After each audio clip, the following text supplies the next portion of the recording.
Hello mga kaibigan, sa videong ito ay mapapanood ang ganitong idea sa pagpaugat ng sanga ng mangga. Gamit ang onion o sibuyas. Ang ganitong idea ay bibihira lang natin mapanood. Nagmula pa ito sa magagaling natin farmers. Kung gusto mong matutunan, tapusin lamang ang video na ito para matutunan mo. Tara at simulan na ang pagtuturo. Kumuha ng sanga ng mangga na may mga tangkay na paikot gaya nito.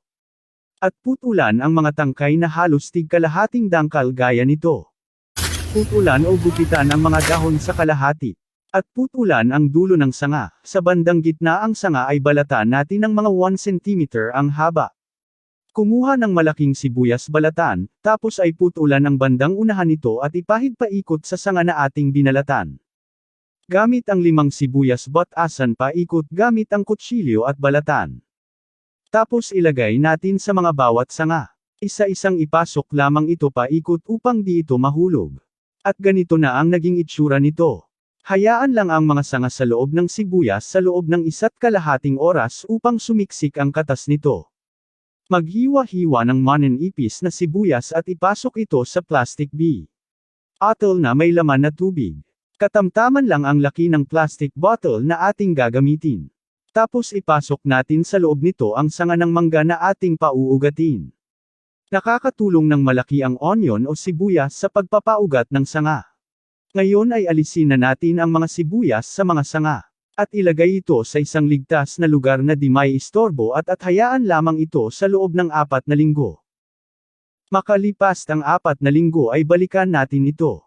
Alisin ang itinakip na container dito. Masdan natin mga kaibigan kung gaano kaganda ang idea na ito sa simpleng pamamaraan ay tumubo na ito at nagkaroon na ng mga dahon at malulusog ito.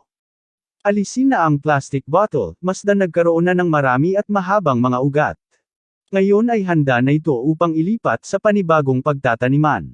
Sa paso na may lupa ay maghiwa-hiwa ng saging upang maging pataba ng lupa. At alisin na ang sanga sa plastic bottle at itanim ito sa paso tabunan ng lupa at idilig dito ang tubig na nasa plastic bottle.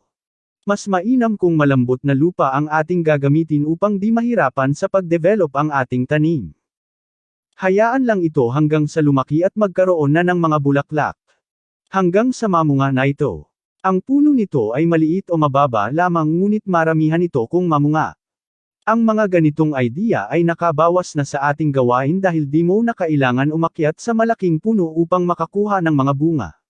Maaari mo ring mapakinabangan ito at mabenta sa merkado sa oras ng pag-ani mo.